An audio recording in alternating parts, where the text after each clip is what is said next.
Coucou mes chéris! Today I want to take you back to the glory days of Mediterranean fashion, the 1950s. European stars were appearing regularly in Hollywood films and American actresses were marrying European princes. Tous les regards étaient tournés vers ces femmes qui semblaient définir une nouvelle forme d'élégance. They lounged on the beaches of the Med, walked the streets of Monaco, Saint-Tropez, Napoli, and Nice, and took their yachts out along the coast. From Grace Kelly to Audrey Hepburn to Brigitte Bardot and Sophia Loren. These actresses set the standard for an understated glamour that captured attention across the globe and influenced fashion far beyond the runways of Paris. But what made these women compelling wasn't excess. C'était la retenue.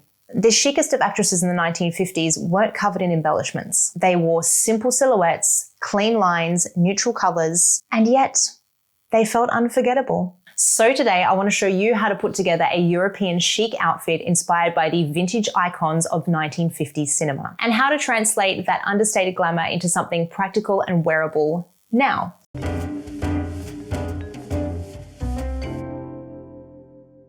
Now, of course, a key item in a vintage-inspired European look is a heeled pump. You know I love me some vintage heels, truly. But I have never found a pair that I could actually walk around in. Those mid-20th century women, hardcore.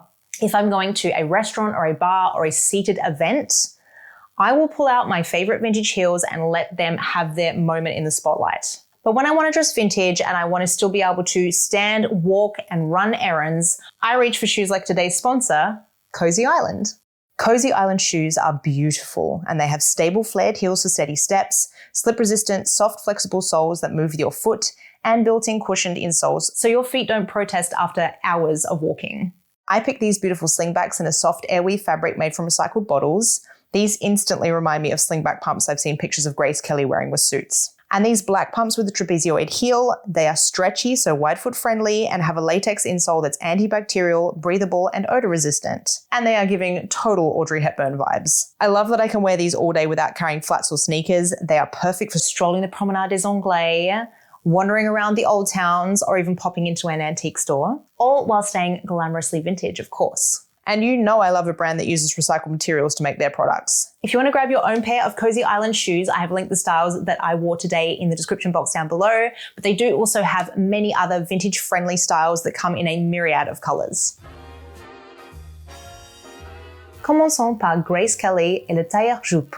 Before she became the Princess of Monaco, Grace Kelly was already known for her composed, tailored style. The skirt suit became one of her signatures. Structured, refined, and practical. In the 1950s, this silhouette leaned heavily on Christian Dior's new look. Defined waist, structured jacket, and a knee-length skirt. The focus was on shape rather than excess. What made Grace Kelly's version so wearable was restraint, neutral tones, minimal jewelry, and often a silk scarf. If you want to recreate this look today, choose a fitted blazer that defines the waist without pulling, keep the skirt streamlined with a straight or pencil cut, stick to block colors or simple patterns so that the tailoring can really stand out, and don't overdo it with the accessories. A simple hat, a classic handbag, a silk scarf. And speaking of scarves, they weren't just decorative. Silk scarves became a practical staple on the Riviera. They protected hair from wind, humidity, and sea air, especially when walking along the coast or driving around in your convertible. With Grace Kelly, the glamour comes from composure, and the suit does the structuring for you. Now, if Grace Kelly represents polish, Audrey Hepburn represents precision. Et rien ne définit plus clairement son style que le petit robe noire. Now, the idea of a little black dress as a wardrobe staple was popularized in the 1920s by Coco Chanel, who believed that black could be simple, democratic, and elegant. By the 1950s, the concept had developed into the sleek, minimalist silhouette that we associate with Audrey Hepburn. Her black dresses were never overloaded with detail. Sleeveless or bateau necklines, clean lines, no heavy embellishments. If you want to achieve this version of European chic, look for structure rather than stretch, choose a length just at or slightly below the knee, avoid excessive cutouts or hardware, and let the dress be the foundation, not the statement. Accessories are deliberate. A pair of simple black pumps, some fine earrings, maybe even some oversized sunglasses.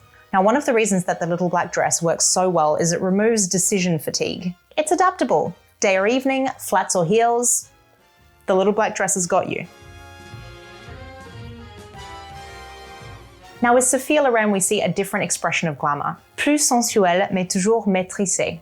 The Sheath dress became one of her defining silhouettes. Unlike the fuller styles of the 1950s, the Sheath dress follows the body's natural line. It emphasizes the waist and hips without added volume. Now, this cut requires precision in tailoring. The fabric really matters. Structured cotton, wool crepe, or silk blends that will hold their shape. To wear it in a modern way, choose a sheath that skims rather than clings. Ensure proper fit at the shoulders and waist. Keep colors and prints strong but classic. Big floral prints, navy, black, maybe even red. And keep statement elements minimal, maybe some bold earrings or a winged liner. Sophia Loren's glamour worked because everything else was balanced. Hair polished, makeup intentional, posture confident. The dress itself is simple, the impact is in how you carry it. Then we have Brigitte Bardot. This is a much more relaxed version of European chic. Capri pants were modern in the 1950s. Cropped at the ankle, slim through the leg, these felt youthful compared to full skirts. They also highlighted something subtle, the ankle. Showing that small point of skin creates lightness without the need for embellishment. To style capris today, pick a high-rise cut, keep the legs slim but not skin tight, and pair it with a pair of ballet flats, a low heel, or even some sandals. Now add a fitted knit. Soft sweaters were and still are essential in Mediterranean climates as they keep you cool in the evenings by the water. Fine gauge knits tucked into capris or skirts gave you a clean line without the bulk. The key is once again balance. You want a well-fitted knit, not too tight, not too oversized. Neutral or classic shades, cream, navy, black, perhaps a stripe with a nod to the marinière, or you could go for a pop of color. Brigitte Bardot was known for wearing reds and pinks. The key is to keep it simple and comfortable. Brigitte Bardot rose to fame precisely because she rebelled against the structure of 1950s style. Although Bardot's glamour was less structured, it was still restrained. Décontracté ne veut pas dire négligé.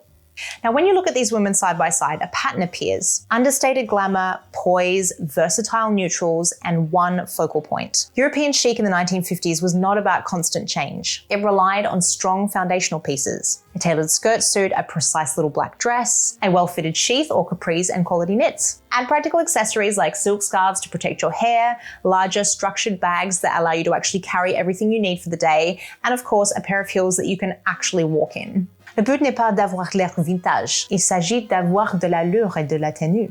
As we can see, the elegance of 1950s European film stars was not accidental. It was built on tailoring, proportion, and thoughtful simplicity. They understood something very modern. Quand la base est solide, on n'a pas besoin d'en faire trop. And that is what makes this aesthetic timeless. Not because it belongs to the past, but because it still works today. If you enjoyed the theme of today's video, please do let me know in the comments down below, and do give this video a like, it really helps my channel out. If you haven't already, don't forget to subscribe for more vintage fashion content. A big thank you, of course, to COSY Island for sponsoring today's video. Don't forget to check the links down below if you're looking for a pair of vintage-friendly, comfortable shoes. À la prochaine, ma chérie! Bisous!